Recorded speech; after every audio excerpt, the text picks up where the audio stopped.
Granted. Access granted.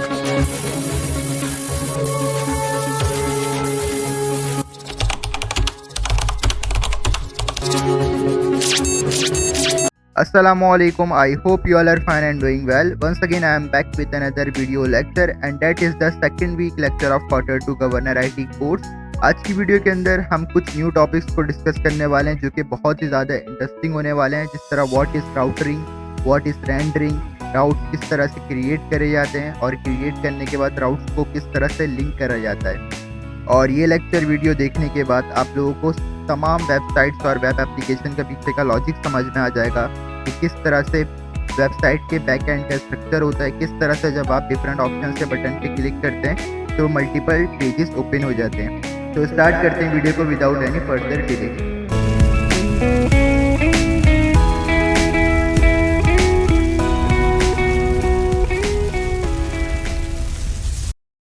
But उससे पहले अगर आपने अभी तक फर्स्ट वीक के लेक्चर को वॉच नहीं करा तो अभी आप चैनल पे जाएं या फिर लिंक जो डिस्क्रिप्शन पे भी मौजूद होगा। फर्स्ट वीक के लेक्चर को जो है मैंने 2 पार्ट्स में अपलोड करा था, पार्ट 1 और पार्ट 2। पार्ट 1 के अंदर इंट्रोडक्शन था और पार्ट 2 के अंदर इंस्टॉलेशन और कमांड्स को एक्सप्लेन करा और फर्स्ट एप्लीकेशन बनाना सिखाए थे और उसे भी एक्सप्लेन करा था। तो ये दोनों पार्ट जो है आप पहले देख कर आइएगा और उसके बाद जो है क्वार्टर 2 के सेकेंड वीक के लेक्चर को कंटिन्यू करिएगा। जब मैंने लास्ट वीक के लेक्चर का पार्ट 2 अपलोड करा था तो कुछ बच्चों को एरर्स आ रहे थे, तो मैं एक बार दोबारा से आप लोगों को बताता हूँ कि किस तरह से कौन सी कमांड को रन करना है। आप लोगों को जस्ट मुझे स्टेप बाय स्टेप फॉलो करना है। तो जो भी आपको एरर आ रहे थे या जो भी चीज़ें फेस करनी पड़ रही थी वो सब चीज़ें जो है ऑटोमेटिकली रिजॉल्व हो जाएंगे। फर्स्ट ऑफ ऑल आप लोगों को एक फोल्डर क्रिएट कर लेना है जो कि मैं कर चुका हूँ। उसके बाद जो एड्रेस बार आ रहा होता है जहाँ पे सब फोल्डर्स या फाइल्स के एड्रेस वगैरह शो हो रहे होते हैं, उधर आपको लिखना है CMD। इससे क्या होगा, कमांड प्रॉम्प्ट ओपन हो जाएगा। और एक दफ़ा कमांड प्रॉम्प्ट ओपन हो जाए तो जो मैंने आप लोगों को कमांड बताई थी आपको सिंपली इधर ला के पेस्ट कर देनी है उसे।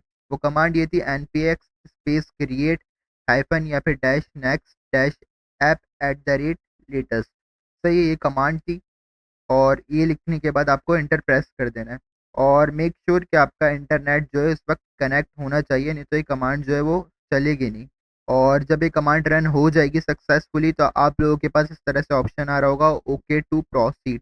आप लोगों को सिंपल वाई करके इंटर प्रेस कर देना है एंड देन ये कुछ इंस्टॉलेशन करने के बाद आपसे चीज़ें पूछेगा, जिस तरह से पूछ रहा है कि आपके प्रोजेक्ट का नेम क्या होने वाला है।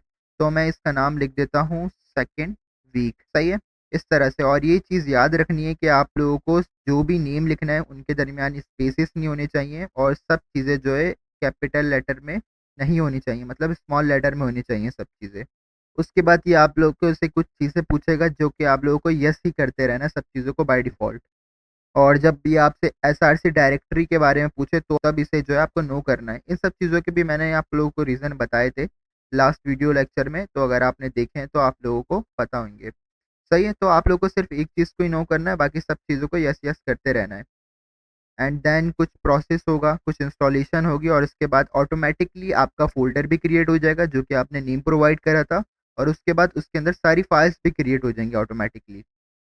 बट मेक श्योर कि आपका इंटरनेट कनेक्शन होना चाहिए। और अगर आपका इंटरनेट कनेक्शन नहीं है और आप उसके बाद ये सारी कमांड्स को रन कर रहे हैं, फाइल को क्रिएट कर रहे हैं, तो जाहिर सी बात है एरर आएगा। फाइल तो हो सकता है क्रिएट हो जाए बट वो प्रॉपरली रन नहीं करेंगी। सही है, तो इंटरनेट कनेक्शन होना मस्ट है। कुछ टाइम बाद जो है सारी प्रोसेसिंग कंप्लीट हो जाएगी और लिखा हुआ आ जाएगा सक्सेस। उसके बाद आपको CMD को क्लोज कर देना है। तो ये फोल्डर क्रिएट हो चुका है। मैं अगर इसे ओपन करूँ तो देयर आर मल्टीपल फाइल्स जो कि आपकी स्क्रीन पे भी शो हो रही होंगी। और अब मैं चाहता हूँ कि VS कोड ओपन हो जाए, तो मैंने आप लोगों को इसके 2 मेथड्स बताए थे। एक तो ये कि आप राइट क्लिक करें तो इधर आपको ऑप्शन मिल जाएगा open with VS code. But अगर ऐसा ऑप्शन आप लोग के पास नहीं आ रहा तो सिंपली एड्रेस बार जाएँ, आप दोबारा से CMD को ओपन करें और CMD ओपन करने के बाद आप लिखें कोड स्पेस डॉट और इंटर को प्रेस कर दें। इससे क्या होगा, ऑटोमेटिकली ये वाला फ़ोल्डर ओपन हो जाएगा VS कोड में। तो जिस तरह आप देख सकते हैं कि VS कोड में ये पूरा फ़ोल्डर ओपन हो चुका है, जिसमें मेरी सारी फाइल्स इधर मौजूद है और जो मेरा इन सब में से मेन फ़ोल्डर है वो है ऐप वाला। इसमें मौजूद है मेरी मेन फाइल जो कि है page.tsx। सही है, इधर देखिए ऑटोमेटिकली बाय डिफ़ॉल्ट एक कोड लिखा हुआ है और मैंने बताया भी था कि ये कोड को आप रन करेंगे तो क्या आउटपुट शो होने वाला है, इवन दिखाया भी था। तो सिंपली मैं क्या कर लेता हूँ, इस पूरे कोड को इधर से पहले रिमूव कर लेता हूँ और पहले हम वही वाली चीज़ रन करके देखते हैं जो कि हमने लास्ट लेक्चर में की थी, हेलो वर्ल्ड वाली। तो मैं इन सब चीज़ों को इधर से रिमूव कर रहा हूँ और इधर आके जो है मैं हेडिंग टैग को यूज़ कर लेता हूँ और सिंपल में लिखूँगा हेलो वर्ल्ड। सही है, तो ये हमारा बेसिक सा प्रोग्राम था या फिर बेसिक सी एप्लीकेशन थी और इसे रन करने के लिए मैंने आपको बताया था आप टर्मिनल में जाएँगे, टर्मिनल में जाने के बाद जो है आपको कमांड प्रॉम्प्ट को ओपन कर लेना है और कमांड प्रॉम्प्ट को ओपन करने के बाद जो है आपको जो कमांड रन करनी है वो है npm run स्पेस डेफ। सही है, और आपको एंटर को प्रेस कर देना है। और ये जितनी भी कमांड्स मैंने लिखवाई हैं ये सब मैंने जो है ऑलरेडी एक्सप्लेन कर दी थी फर्स्ट वीक लेक्चर में। तो जब ये कमांड रन हो रही होगी तो आप लोगों के पास इस तरह से लिखा हुआ आ रहा होगा स्टार्टिंग और रेडी इन 11.8 सेकेंड्स। बट हम वेट नहीं कर रहे हैं, हमें इसने लिंक जनरेट करके दे दिया है, हम डायरेक्टली इसे ही कॉपी करेंगे और किसी भी ब्राउज़र में जाके इसे सिंपली पेस्ट कर देंगे। तो मैं इधर आके इसे पेस्ट कर देता हूँ एंड दैट्स इट। और इसके बाद ये भी कुछ टाइम लेगा और उसके बाद ऑटोमेटिकली आपका जो फर्स्ट प्रोग्राम है, फर्स्ट एप्लीकेशन है वो रन हो जाएगी। तो जिस तरह देख सकते हैं कि फर्स्ट एप्लीकेशन रन हो चुकी है और इधर हेलो वर्ल्ड लिखा हुआ आ गया है। तो ये सारी वही चीज़ें हैं जो कि हम लोगों ने लास्ट लेक्चर में करी थी, तो मैंने एक दफ़ा रिव्यू करा दिया। तो इसी तरह से अगर आप स्टेप बाय स्टेप जिस तरह से मैंने हर चीज़ करी है आप भी फॉलो करेंगे तो जो भी आपको एरर आ रहा है वो कभी भी नहीं आएगा। सही है। एक बार मैं आप लोग को ये प्रोग्राम दोबारा से समझा देता हूँ कि इधर एक्सपोर्ट डिफ़ॉल्ट हमने इसलिए लिखा था ताकि जो भी हमारा प्रोग्राम है, एप्लीकेशन है, उसका आउटपुट भी शो हो। देखें अगर मैं फॉर सपोज़ इसे इधर से रिमूव कर देता हूँ, तो अब मैं जाके जो है रिफ्रेश करूँगा इसे, तो ये एरर देगा मुझे। जिस तरह आपको दिख भी रहा होगा इसने एरर दिया, the default export is not a react component in page. सही है? तो यही वजह है कि हम एक्सपोर्ट डिफ़ॉल्ट लिखते हैं ताकि हमारा जो भी आउटपुट है वो ब्राउज़र पे शो हो सके। उसके बाद बाकी जो चीज़ लिखी हुई है ये एक फ़ंक्शन क्रिएट करा हुआ है। आप लोगों ने ऑलरेडी टाइपस्क्रिप्ट में फ़ंक्शंस पढ़े हुए हैं और ये होम लिखा हुआ है जो ये फ़ंक्शन का नेम है। आप इसे कुछ भी लिख सकते हैं। मैं फॉर एग्ज़ाम्पल इसका नाम अफ़ान लिख देता हूँ चलें। तो इसका नेम आप कुछ भी लिख सकते हैं फ़ंक्शन का। और उसके बाद हमने रिटर्न टाइप फ़ंक्शन यूज़ करा है ताकि वो कुछ ना कुछ रिटर्न करे। जिस तरह आप लोग को याद होगा जब मैंने क्वार्टर 1 में टाइपस्क्रिप्ट का पूरा कोर्स कवर करवाया था तो मैंने आप लोग को उधर बताया था कि फ़ंक्शन की डिफरेंट टाइप्स होती है। जिस तरह से एरो फ़ंक्शन होता है, रिटर्न फ़ंक्शन होता है। तो that is the return function जो कि हमें रिटर्न कर रहा है हेलो वर्ल्ड। और लास्ट लेक्चर में स्टूडेंट ने मुझसे सवाल पूछा था कि सर जब हम एचटीएमएल की फ़ाइल बनाते हैं तो हम लिखते हैं डॉट एचटीएमएल और ये डॉट एचटीएमएल जो ये एक्सटेंशन है। इसी तरह से हम जब टाइपस्क्रिप्ट की फ़ाइल बनाते थे तो हम लिखते थे डॉट टीएस। तो सर हम जब next.js के अंदर प्रोग्रामिंग कर रहे होंगे तो हम जो फ़ाइल बना रहे होंगे तो उसमें क्या एक्सटेंशन यूज़ होगी। तो जब आप इधर जाएँगे तो इधर आपको ऑलरेडी दिख रही होगी कि जो मेन फ़ाइल है हमारी पेज.tsx, तो इसकी एक्सटेंशन क्या है TSX। सही है। मैं आपको इसका रीज़न बताता हूँ कि इसके एक्सटेंशन का जो नेम है वो क्यों है डॉट TSX। देखें अगर मैं इस लाइन के बारे में आपसे पूछूं तो ये किस लैंग्वेज में है लाइन, जाहिर सी बात है ये HTML की लाइन है। सही है। और अगर मैं इसे रिमूव कर दूं इधर से तो ये बताएं ये जो बाकी चीज़ इधर बची हुई हैं ये क्या है, ये है एक फंक्शन टाइपस्क्रिप्ट का। तो हमें अच्छी तरीके से याद है जब हम डॉट टीएस एक्सटेंशन के यूज़ करके फ़ाइल बनाते थे तो उसके अंदर हम सिर्फ टाइपस्क्रिप्ट का ही प्रोग्राम लिखते थे। इसी तरह से अगर हम डॉट एचटीएमएल एक्सटेंशन यूज़ करके फ़ाइल बनाते थे तो उसमें सिर्फ एचटीएमएल लिखते थे। बट राइट नाउ जो हम प्रोग्राम लिख रहे हैं उसके अंदर टाइपस्क्रिप्ट भी इंक्लूड है और एचटीएमएल भी इंक्लूड है, मतलब मल्टीपल लैंग्वेजेस में हम प्रोग्राम को अब क्रिएट कर रहे हैं। तो that is the reason we are using the extension dot TSX. सही है, तो ये डाउट क्लियर हो गया होगा कि इसमें हम क्या एक्सटेंशन यूज़ कर रहे हैं और क्यों कर रहे हैं। तो मैं दोबारा से जो रिमूव करा है उसे ले आता हूँ इधर। और इसी तरह से अगर मैं चाहता हूँ हेलो वर्ल्ड ना प्रिंट हो बल्कि एक पूरा पैराग्राफ प्रिंट हो तो मैं इधर क्या लिखूंगा, सिंपल हेलो वर्ल्ड को कट करके लॉरम LOREM लॉरम, और फिर मैं जितने भी वर्ड्स का पैराग्राफ जनरेट करवाना चाहता हूँ तो मैं उसके आगे लिख देता हूँ 300। फॉर सपोज मैं चाह रहा हूँ कि जो भी मेरा पैराग्राफ है वो उसके अंदर जो 300 वर्ड्स हो तो मैं इंटर प्रेस कर दूंगा। तो आप देख सकते हैं कि इसने ऑटोमेटिकली इतने सारे वर्ड्स जो हैं वो जनरेट कर दिए हैं। आपको मैं अभी इसे फॉर्मेट करके दिखा देता हूँ। सही है, तो इस तरह से देखिए इसने काफ़ी ज़्यादा वर्ड्स को जो है जनरेट कर दिया है। अगर आपने मेरी HTML बेसिक टैग्स वाली वीडियो देखी है तो उसके अंदर मैंने टैग्स जो डिफाइन करे थे तो उसमें लॉरम वाला टैग भी जो है इस्तेमाल करा था। अब जाते हैं हम अपनी वेबसाइट की तरफ और इसे रिफ्रेश करने की ज़रूरत ही नहीं है, ऑटोमेटिकली जो भी हमने लिखा था इधर रेंडर हो चुका है। तो इधर से आपका कॉन्सेप्ट क्लियर हो चुका हुआ। What is rendering? Rendering is nothing but कि जो भी आपने इनपुट में प्रोग्राम लिखा है और उसके रिजल्ट में जो भी प्रोसेसिंग होती है और आउटपुट शो होता है, दैट इज रेंडरिंग या रेंडर। सही है। इसके अलावा आप लोग को जो कॉन्सेप्ट समझाना है वो है राउटरिंग का। तो इधर मैं आ गया हूँ गवर्नर सिंध की ऑफिशियल वेबसाइट पे, और इधर अगर आप देखें सर्च बार में तो शो हो रहा है www.governorsindh.com। सही है। बट अगर मैं क्लिक करता हूँ अप्लाई पे तो स्लैश और अप्लाई का इजाफा हो गया इधर। मैं इधर क्लिक करता हूँ जॉब पर तो इधर आ गया स्लैश जॉब्स। मैं क्लिक करता हूँ रिजल्ट्स पर तो क्या हुआ? Slash results. और अगर आप देखें तो ये इंटरफेसेस जो हैं वो भी चेंज होते जा रहे हैं। मैं होम पे जाऊँ तो देखिए इंटरफेस क्या शो हो रहा है, मैं अप्लाई पे जाऊँ तो देखिए इंटरफेस क्या शो हो रहा है, मैं जॉब पे जाऊँ तो मतलब क्या हो रहा है कि इधर जो यूआरएल है इधर भी कुछ ना कुछ एडिशन हो रही है, और मेरे पास जो है इधर मैं डिफरेंट बटन्स पे ऑप्शंस पे क्लिक कर रहा हूँ तो मेरे पास डिफरेंट इंटरफेसेस डिफरेंट पेजेस जो हैं वो ओपन हो रहे हैं। सही है। तो डेट इज कॉल्ड राउटरिंग। राउटरिंग में ये होता है कि हम अपनी वेबसाइट्स में अपनी वेब एप्लीकेशन में डिफरेंट पेजेस को डिफरेंट राउट्स को ऐड करते हैं। अब राउट्स को जो है इस तरह समझ लें कि इसको दूसरे अल्फाजों में पेजेस कहते हैं। सही है। मतलब आप जो अपनी वेबसाइट्स में डिफरेंट पेजेस ऐड कर रहे होंगे तो डेट मीन्स आप अपने वेबसाइट में राउट्स को ऐड कर रहे होंगे, और ये जो प्रोसेस होगा ये कहलाता है राउटरिंग। तो अभी तो हमने सिंपल जो वेबसाइट बनाई है उधर एक पैराग्राफ शो हो रहा है, और अगर मैं इधर स्लैश लिख के लिखूँ अबाउट और फिर मैं अगर इसे सर्च करूँ तो देखिए एरर आ गया।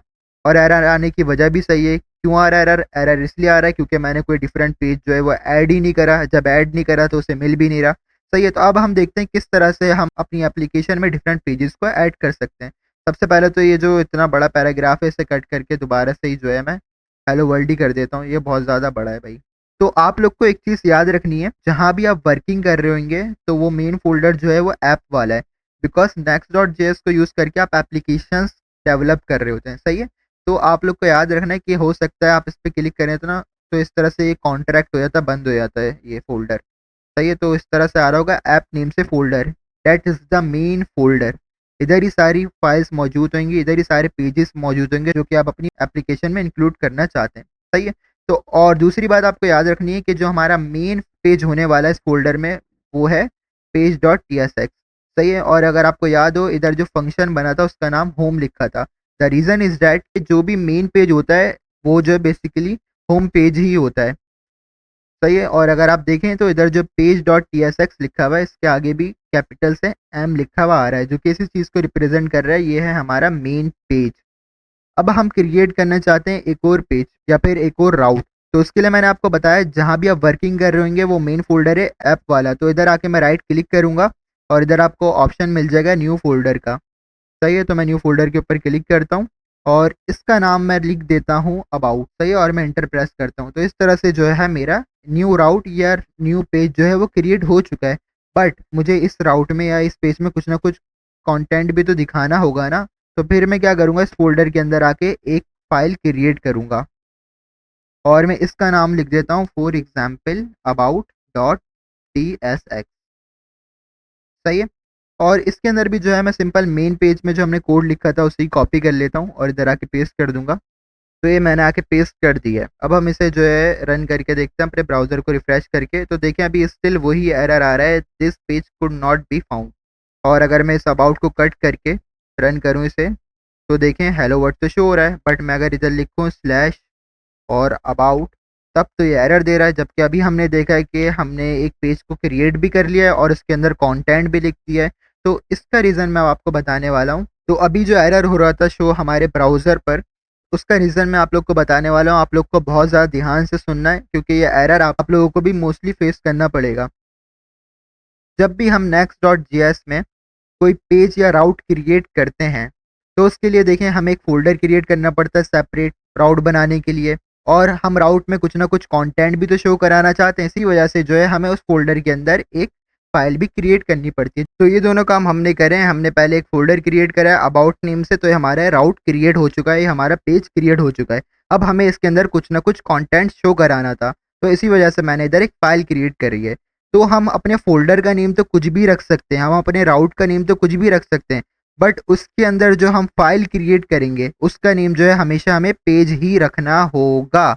क्योंकि जब आप अपनी फ़ाइल का नेम पेज रखेंगे तभी जो है next.js उसे फाइंड करेगा और उसे रन करेगा।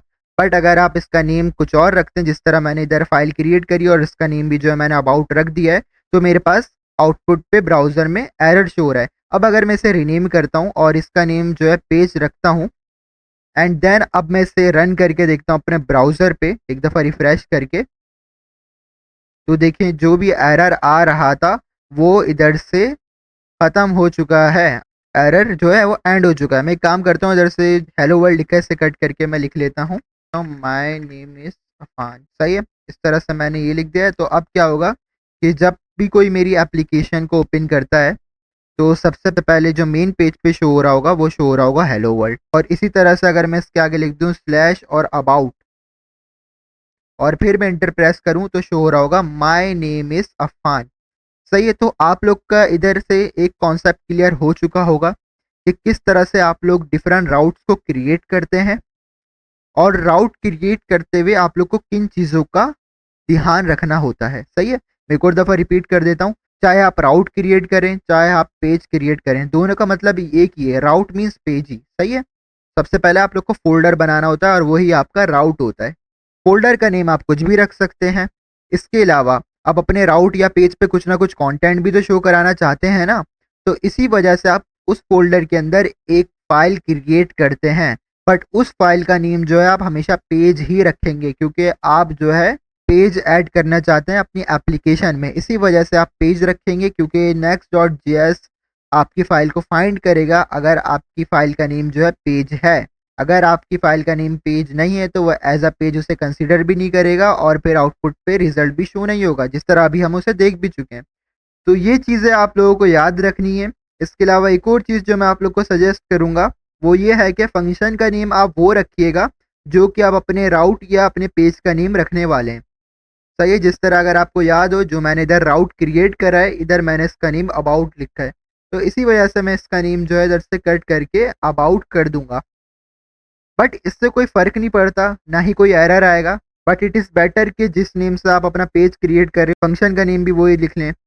जिस तरह से जो हमारा मेन पेज था, इधर आपको याद होगा कि ऑटोमैटिकली फंक्शन का नेम होम था, क्योंकि ये मेन पेज था, तो मैं भी इसे कट करके इधर होम कर देता हूँ। ये तो बात हो गई कि हम किस तरह से राउट क्रिएट कर सकते हैं।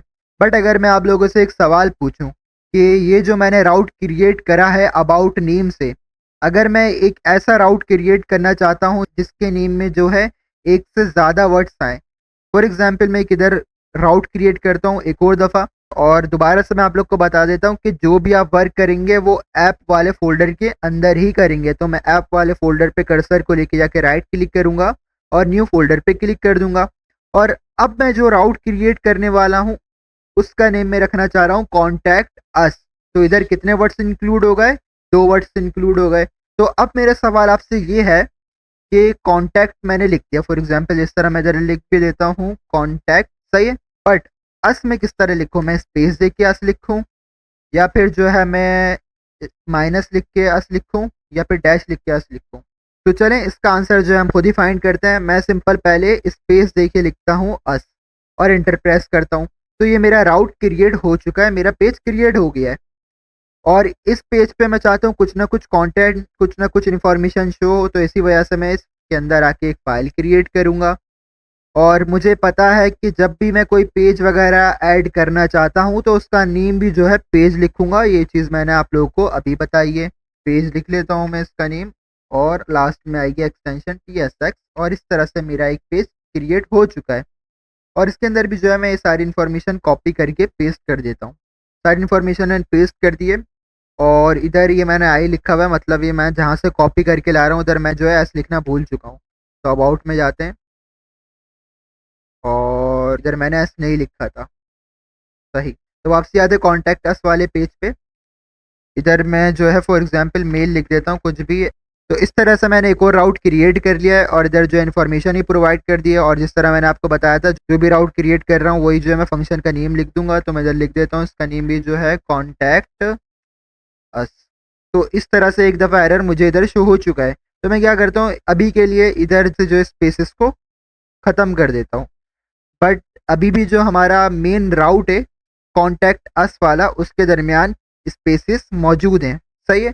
अब मैं चलता हूँ अपनी मेन एप्लीकेशन की तरफ और इधर जो है मैं अबाउट को कट करके लिखता हूँ कॉन्टैक्ट स्पेस अस और मैं एंटर प्रेस करता हूँ। तो जिस तरह आप देख सकते हैं जैसे ही मैंने ये लिखा तो इधर ये एरर आ चुका है। और अगर मैं इस कॉन्टैक्ट अस को कट कर दूं और मैं अभी इंटर प्रेस करूं तो हेलो वर्ड भी लिखा हुआ आ रहा है। और मैं इधर अगर स्लैश लिख के लिखूं अबाउट, तब भी देखें अबाउट वाले सेक्शन के अंदर जो मैंने लिखा था माय नेम इज़ अफान वो भी प्रिंट हो रहा है। बट अगर मैं इसे कट करके लिख रहा हूँ कॉन्टैक्ट स्पेस अस तो उस वक्त जो है मुझे ये एरर दे रहा है। तो इससे एक और चीज़ क्लियर हो चुकी है कि जब भी आप ऐसा राउट क्रिएट करने वाले हैं जिसके नेम में 2 या 2 से ज़्यादा वर्ड्स इंक्लूड हैं तो आपको कभी भी स्पेसेस को यूज़ नहीं करना। जिस तरह से इधर जो मैंने लिखा है कॉन्टैक्ट अस, इसके दरमियान से जो है मैं स्पेस को रिमूव करके फॉर एग्जाम्पल इस तरह से माइनस के साइन को लिख देता हूँ, डैश को लिख देता हूँ और इंटर प्रेस कर देता हूँ। और अब चेक करते हैं क्या इससे मेरा जो एरर था वो रिजॉल्व हुआ या नहीं हुआ। तो मैं एक बार दोबारा से स्लैश के आगे लिखता हूँ कॉन्टैक्ट माइनस अस, अब मैं इंटर प्रेस करता हूँ। तो जिस तरह आप देख सकते हैं कि आप सक्सेसफुली मेरा आउटपुट जो है वो शो हो रहा है, ये जीमेल शो हो रही है। सही है, तो इससे आपका एक और डाउट जो है वो क्लियर हो चुका है। और जिस तरह से मैंने फर्स्ट लेक्चर में ही बताया था कि आप लोग जो है नोट्स बनाते रहा करें, जो जो बातें मैं बता रहा हूँ, जिस जिस चीज़ को मैं स्टेप बाय स्टेप फॉलो कर रहा हूँ, जो जो एरर्स के बारे में बता रहा हूँ, डाउट्स के बारे में बता रहा हूँ, तो ये सब चीज़ें जो है आप लिखते रहा करें, रिटर्न नोट्स बनाते रहा करें।